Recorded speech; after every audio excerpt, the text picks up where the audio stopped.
Hello everyone, welcome back to the fourth video of our revision series. UGC NET exam dates release होने के बाद से हमारा revision start हो चुका है and we are dealing with the most important section of our UGC NET syllabus which is the British literature. We are dealing with British literature in the descending order. We have already covered postmodern era and the novelist and the dramatist of modern era. In this video, we are going to deal with all important poets of modern era, and also we are going to see their important questions and the repeated concepts that are being repeatedly asked in the exam. So without any delay, let's jump into the video. As you have already seen in the previous videos that we have already covered the features and the characteristics of modern age जिनसे questions आते हैं. So you have to keep a note of the characteristics of every single age. In this video, we are going to deal with the poets. As I said, the important poets of modern age are W.B. Yeats, W.H. Auden, Siegfried Sassoon, Dylan Thomas, Wilfred Owen. One by one, we are going to look at their important questions and see how prepared we are. First question is, arrange the following poems by W.B. Yeats in the chronological order of publication. Now, if you are following this series, तो आपने हमारे last videos में भी देखा होगा कि post modern era का approach in depth approach था, जहाँ पे characters से, उनके dialogue से बहुत in depth questions पूछे जा रहे थे. Whereas modern era के case में हम लोग ने novelist and dramatist को जब deal किया तो हम लोग ने देखा कि chronological questions, publishing dates और राइटर्स के इंपॉर्टेंट वर्क से किस तरीके से क्वेश्चंस पूछे जा रहे हैं. In this question you are also seeing the same pattern कि आपके W.B. Yeats की वर्क्स की क्रोनोलॉजी पूछी गई है. So let's take a look. The wild swans at Coole, the second coming, among school children in Adam's curse. It is very important कि आप जितने भी इंपॉर्टेंट राइटर्स हैं उनके मेजर वर्क्स के बारे में और उनकी पब्लिशिंग डेट्स को तो जरूर जाने. सबसे पहले हम लोग विलियम बटलर यीट्स के बारे में थोड़ा सा जानते हैं. ये एक आयरिश पोएट थे who was very famous in Ireland and इनकी वजह से आपका आयरिश लिटरेरी रिवाइवल हुआ था एंड इन्होंने ही आपका एबे theatre which was the island's first literary theatre इनको ओपन किया था. इनके मेजर वर्क्स आपकी फिंगर टिप्स पे होने चाहिए क्योंकि उनसे टेक्सचुअल क्वेश्चंस भी आते हैं. His major works are Leda in the swan, the second coming, sailing to Byzantium, Easter 1916, lake isle of Innisfree. Let us take a look at his works which are related to this question. सबसे पहले तो आपके Adams कर्स के बारे में पूछा गया है जो इनकी एक वॉल्यूम 7 words published in 1903 में पब्लिश कराया गया था. Now it is not only important to know the important works or the small works of the important writers but उनके पोइट्री कलेक्शन एंड उनके वॉल्यूम से भी क्वेश्चंस पूछे जाते हैं. तो आपको सारे इंपॉर्टेंट राइटर्स की इन डेप्थ एनालिसिस होनी चाहिए. Then comes your Wild Swans at Cool, जो कि आपका 1917 में पब्लिश हुआ था. Then is his most important work, Second Coming, जिसमें वर्ल्ड वॉर के या पोस्ट वॉर के बाद के जो ट्रॉमेटिक इफेक्ट्स है उसको डील किया गया है. Then comes your amongst school children. तो आपके सामने ये नोट्स, आपको सबको पता है कि टेलीग्राम पे आपको ये फ्री नोट्स मिल जाएंगे. ये 1928 में पब्लिश हुआ था. एग्जाम में जाने से पहले अगर आप इन वर्क्स को एक एक बार भी रिवाइज करते हैं तो वो आपके माइंड में फिक्स हो जाएगा. Let's take a look at our next question which is the following lines are W.B. Yeats metaphor for an old man. अगर आप W.B. Yeats को बहुत अच्छे से जानते हैं तो ये नेचर के ऊपर बहुत सारे वर्क्स लिखते हैं. इनकी इमेजरी बहुत अच्छी होती है और ये ओल्ड एज और स्पिरिचुअल लाइफ के ऊपर बहुत ज्यादा लिखते हैं. इस पोएम के अंदर इन्होंने भी ओल्ड मैन के एक मेटाफर को डील किया है और ये एक इंपॉर्टेंट और मोस्ट रिपीटेड क्वेश्चन है आपके W.B. Yeats से, जहां पे इन्होंने tattered coat upon a stick, unless soul clap its hand and sing and louder sing for every tatter in its mortal dress. Here the aged man is dash and his soul dash in its mortal dress is.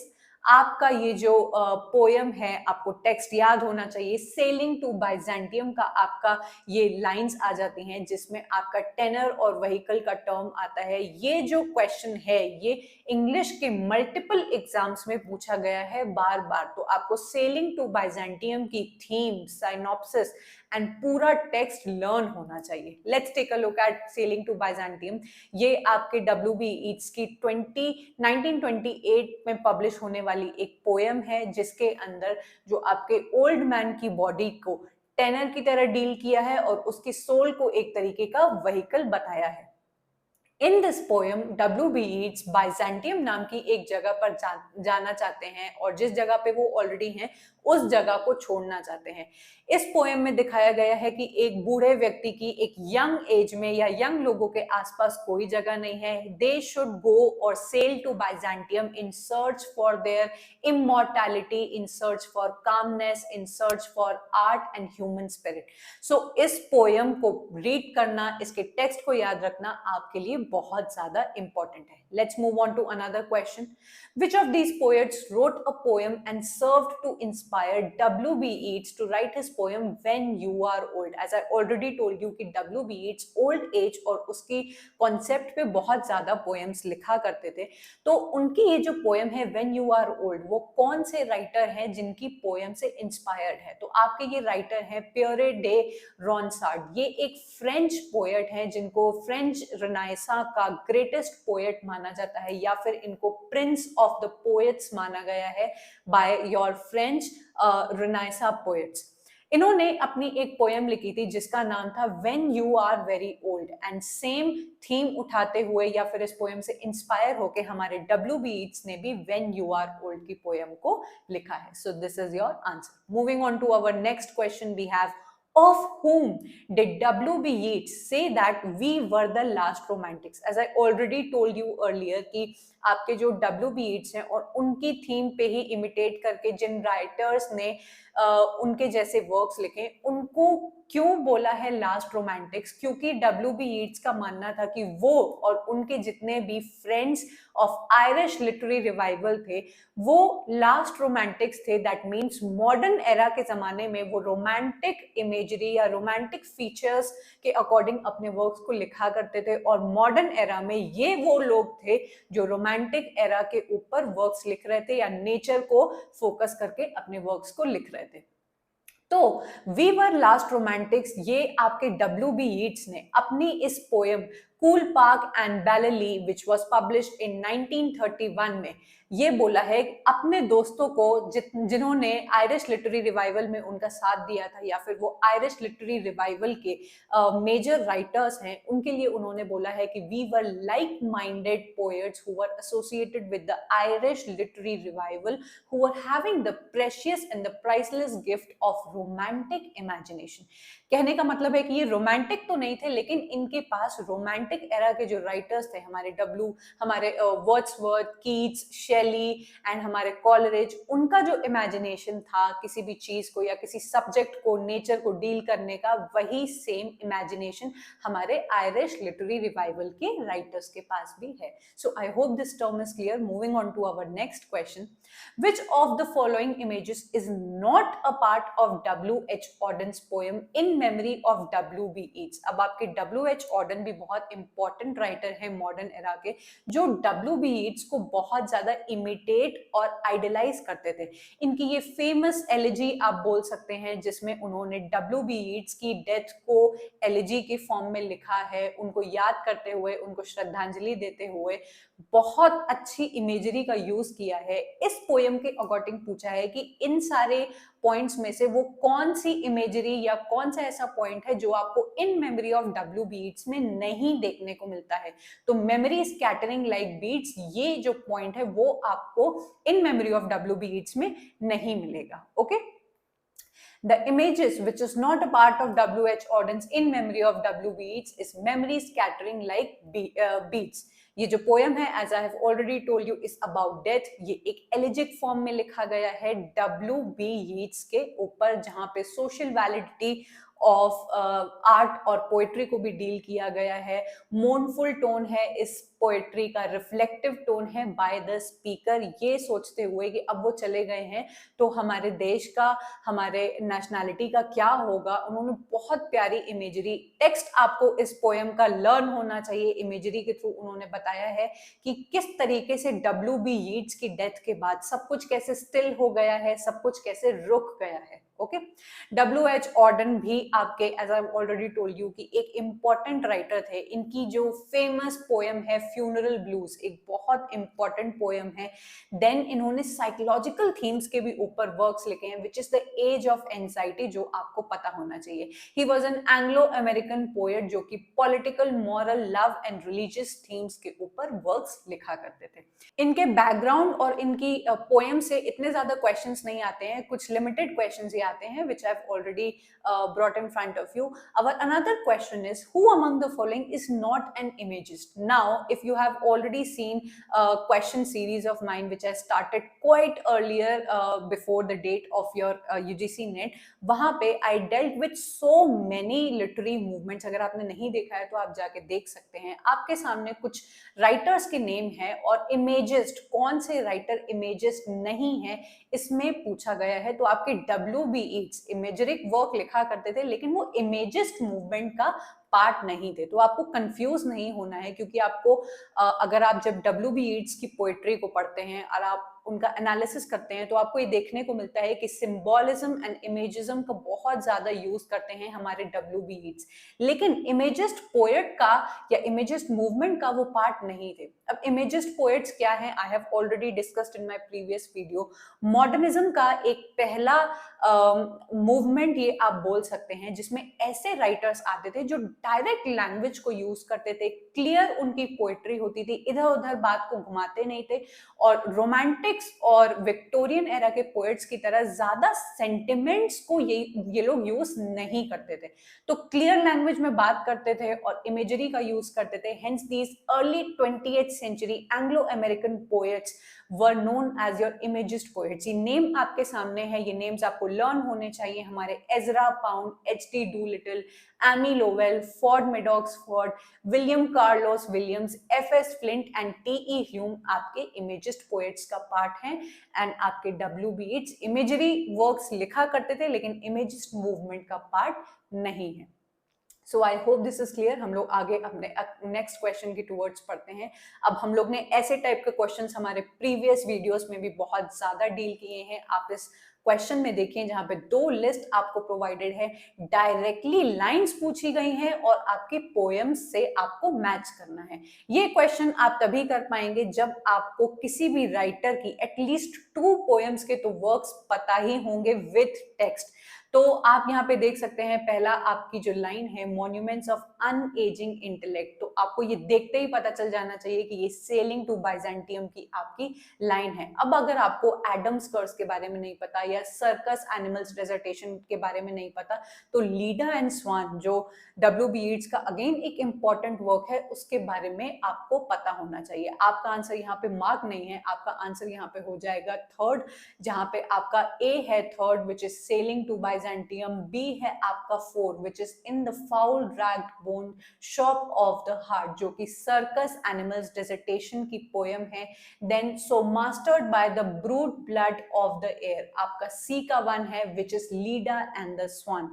Leda and the swan एक famous poem है आपके WB Yeats की, जहां पे Greek mythological character beautiful Leda को use किया गया है और बताया है कि किस तरीके से ज़ूस जो गॉड थे एक स्वान का कैरेक्टर लेते हैं या स्वान की तरह बन जाते हैं, and he rapes Leda and the child that is born is your beautiful Helen. तो ये पोएम बहुत ही ज्यादा ब्यूटीफुल है। आपको text, ending, opening lines and ending lines जरूर पता होनी चाहिए। यहाँ पे आपके सामने कुछ नेम्स गिवन हैं विद द पोएम्स जो आप बाद में देख सकते हैं। Moving forward, we have another question from W.H. Auden. Which of the following is a collaborative work of W.H. Auden and Christopher Isherwood? अब आपके जो छोटे राइटर्स होते हैं, जो इतने इंपॉर्टेंट राइटर्स नहीं होते हैं, आप हमेशा ये बात नोटिस करेंगे अगर आप क्वेश्चन की एनालिसिस करते हैं कि उनका कोलैबोरेटिव वर्क बड़े राइटर्स के साथ कौन सा होता है, उस पे कई क्वेश्चंस आते हैं। तो आपके WH ऑर्डन ने क्रिस्टोफर ईशरवुड के साथ कौन सा वर्क लिखा था? It was ascent of F6। ये एक छोटी सी ट्रेजेडी है, इट इज इन 2 एक्ट्स, जो आपके ईशरवुड के साथ WH ऑर्डन ने लिखी थी। ये एक एलिगोरिकल काइंड ऑफ स्टोरी है पावर और लीडरशिप के बारे में, आप इसके बारे में रीड कर सकते हैं। तो जो इंपॉर्टेंट इतने वर्क्स नहीं हैं उसकी आपको इन डेप्थ एनालिसिस नहीं करनी है, थोड़े बहुत नेम्स आपको याद करने हैं। पीवाईक्यू की जब आप एनालिसिस करते हैं तो यही अप्रोच आपको समझ में आती है। आप जब पीवाईक्यूज को नहीं पढ़ते हैं तो आप छोटे छोटे राइटर्स के भी अनइम्पॉर्टेंट वर्क्स को अननेसेसरी पढ़ते हैं और आपका बहुत टाइम वेस्ट हो जाता है। तो before jumping on to the content आपको एक अप्रोच क्वेश्चन पेपर का जरूर लेना चाहिए और उसी के अकॉर्डिंग काम करना चाहिए। Our next question is from Dylan Thomas. The title Dylan Thomas Deaths and Entrances was taken from. अब देखिए जो छोटे छोटे राइटर्स होते हैं उनके क्वेश्चन किस तरीके से आते हैं, या तो कोलैबोरेटिव वर्क्स आते हैं या तो उनके किसी अनइम्पॉर्टेंट वर्क के बारे में पूछा जाता है कि उनका जो टाइटल है वो किस इंपॉर्टेंट राइटर के वर्क से लिया गया है। तो आपके जॉन डन का जो डेथ्स ड्यूएल था उनके पोएम में से इन्होंने ये टाइटल उठाया है, deaths and entrances. Dylan Thomas again आपके मॉडर्न एरा के एक वेल्श पोएट हैं जो रोमांटिक थीम्स के भी ऊपर लिखा करते थे। इनकी बहुत फेमस पोएम है do not go gentle into that night, बहुत अच्छी पोएम है। इस पोएम का आई वुड रिकमेंड कि आपको टेक्स्ट एंड जो पब्लिशिंग डेट है वो लर्न होनी चाहिए। Moving on forward we have another question. The shrill, demented choirs of waiting shells and bugles calling for term from sad shires. These lines are from Wilfred Owen's Anthem for Doomed Youth, another very important writer of modern era जो World War I के traumatic effects के बारे में बहुत लिखते हैं। इनको एक तरीके से आप वॉर पोएट बोल सकते हैं, जो वॉर के ऊपर बहुत ज्यादा लिखा करते हैं। इन्होंने एंथम फॉर डूम्ड यूथ के बारे में लिखा है। इसका थोड़ा सा बैकग्राउंड आपको पता होना चाहिए। He was serving for world war I और ये एक शेल शॉक में चले गए थे। शेल शॉक आपने वर्जीनिया वुल्फ के वर्क्स में भी देखा होगा, मिसेस डैलोवे में, जहाँ पे एक कैरेक्टर शेल शॉक में चला जाता है। दैट मीन्स कि वॉर के आफ्टर ट्रॉमेटिक इफेक्ट्स को, फ्यूटिलिटी को, लोगों की तकलीफ और इतनी डेड बॉडीज को देख के जो लोग शेल शॉक में चले जाते हैं, ये उसके ऊपर बात की गई है और उसके ट्रॉमेटिक इफेक्ट्स को दिखाया गया है। तो एंथम फॉर डूम्ड यूथ आपके जो पोएम है वो एक मिलिट्री हॉस्पिटल इन स्कॉटलैंड, जहां पर इनको वर्ल्ड वॉर I के बाद ले जाया गया था, वहां पर इन्होंने ये पोएम लिखी है। ओके, वॉर के बारे में अगर हम लोग बात करते हैं तो थोड़ा सा आप लोग को वॉर पोएट्स के बारे में भी पता होना चाहिए। ये एक ऐसा मूवमेंट या एक टर्म था जो वर्ल्ड वॉर I के बाद वाले राइटर्स को दिया गया था, जो वर्ल्ड वॉर के आफ्टर इफेक्ट्स या फिर उसकी फ्यूटिलिटी के बारे में या फिर हमारे सोल्जर्स के पॉइंट ऑफ व्यू से वर्क्स एंड पोएम्स को लिख रहे थे। आपके important writers of war poets are Wilfred Owen, Rupert Graves, Siegfried Sassoon, David Jones, Ivory Gurney, Rupert Brooke, Edward Thomas and Isaac Rosenberg. आप सबको पता है कि यूजीसी नेट में लिटरेरी मूवमेंट से क्वेश्चंस 2 to 3 क्वेश्चंस जरूर पूछे जाते हैं। तो आपको लिटरेरी मूवमेंट्स एक ऐसा सेक्शन है जो बहुत अच्छे से क्लियर होना चाहिए। सारे राइटर्स का बैकग्राउंड और उनके नेम्स, दो इट इज क्वाइट डिफिकल्ट, लेकिन अगर आपने स्टार्टिंग से प्रिपरेशन की है और आप बैकग्राउंड समझते हुए चलते हैं तो 2-3 बार रिवाइज करके आप एक मूवमेंट के सारे राइटर्स को लर्न रख सकते हैं। So let us move forward. Okay, so we are done with the video. This was a quite short video. 10 questions थे इसके अंदर, जिसके अंदर हम लोग ने सारे important writers को deal किया. My aim to bring this series is that only कि आपके सामने सारे important writers के important works and repeated questions आ पाए। अगर आपको ये series beneficial लग रही है तो do comment down below. If you like this video and my efforts, do like and subscribe to my channel because many more videos and revision series are going to come up for you. Our next video will be on the Victorian era poets, जो again एक बहुत important section है हमारे British literature में। Do stay tuned to this channel and to this series because उसमें आपको बहुत important writers and उनके important works के बारे में again एक बहुत अच्छा PYQ series मिलने वाली है और भी बहुत कुछ आपके लिए आने वाला है। So you have to stay tuned, and if you are finding these videos helpful, then do comment down below, because I have no idea how you people are receiving it and what exactly you people are feeling about this series. So do comment down below and share it with your friends, like and subscribe to my channel, and I will meet you in the next video. So up till then, bye and take care.